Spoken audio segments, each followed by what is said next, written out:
Dalam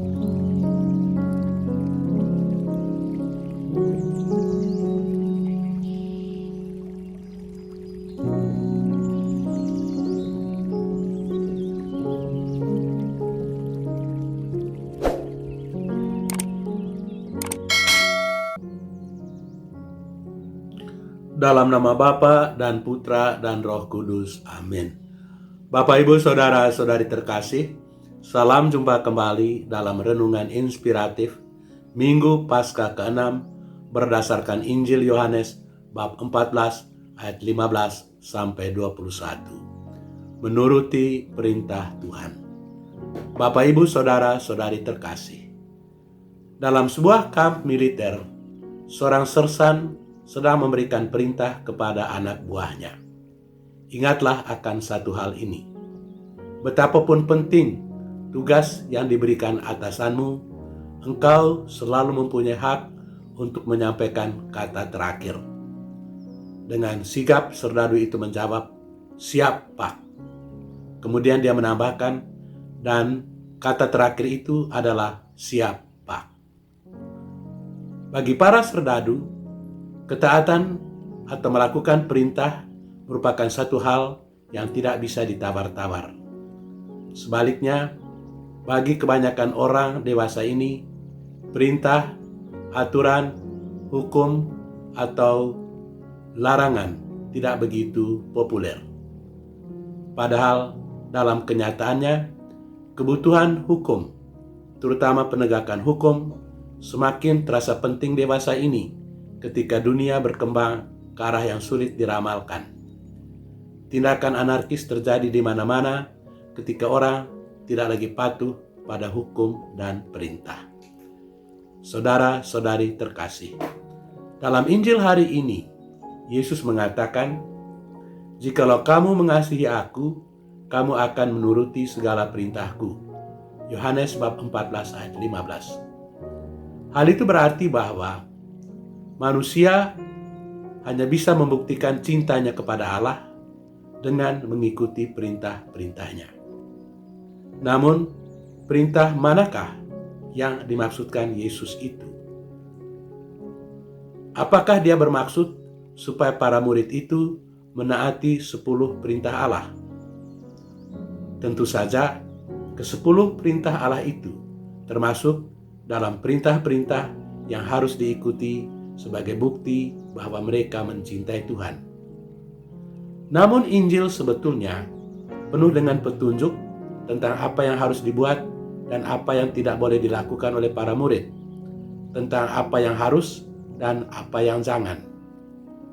Petunjuk-petunjuk itu berisikan nilai-nilai, sikap-sikap, pola tingkah laku yang harus ditujukan kepada Allah, sesama, dan diri sendiri. Beberapa contoh dari petunjuk-petunjuk itu adalah sebagai berikut. Pertama, petunjuk-petunjuk yang berisikan larangan-larangan, yakni jangan membalas kejahatan dengan kejahatan. Balas dendam tidak akan pernah menyelesaikan persoalan, kecuali kepuasan emosi sesaat. Malah sebaliknya, balas dendam akan menghasilkan kejahatan baru. Jangan menghakimi agar kamu pun tidak dihakimi. Tidak ada suatu apapun yang mengetahui kesalahan seseorang kecuali Tuhan sendiri. Karena itu, biarkanlah Tuhan yang menghakimi atau mengadili. Bukan tugas kita untuk menghakimi orang lain. Dalam keadaan yang paling sulit sekalipun, janganlah berputus asa. Tetaplah percaya dan menyerahkan diri kepada Tuhan sebagai penjamin kehidupan. Ingatlah bahwa Tuhan mencintai Anda dan itu sudah cukup. Kedua, selain memberikan petunjuk dalam bentuk larangan-larangan, Injil juga memberikan petunjuk dalam bentuk ajakan-ajakan. Seperti, hendaklah terangmu bersinar di depan orang. Janganlah menyembunyikan perbuatan-perbuatan baikmu. Biarkanlah orang lain melihatnya, supaya mereka pun terinspirasi dan belajar dari Anda. Kasihilah musuh-musuhmu dan berdoalah untuk orang yang membenci kamu.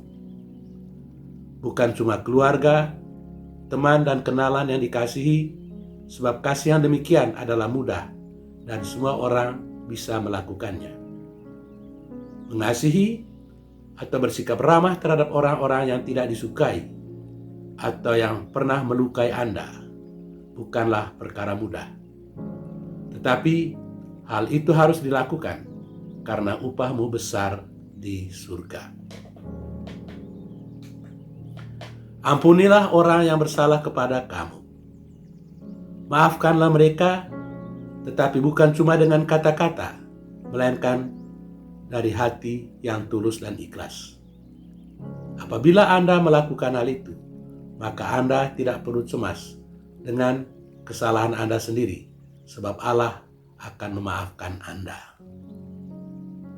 Bapak, Ibu, Saudara-saudari terkasih, demikianlah beberapa contoh dari apa yang harus dilakukan dan apa yang harus dielakkan sebagai perwujudan dari kehendak Tuhan. Kitab suci sebetulnya penuh dengan perintah-perintah yang harus diikuti dan larangan-larangan yang harus dielakkan. Namun, semua perintah itu bisa diringkaskan dalam satu perintah utama, yakni mengasihi Tuhan dan sesama.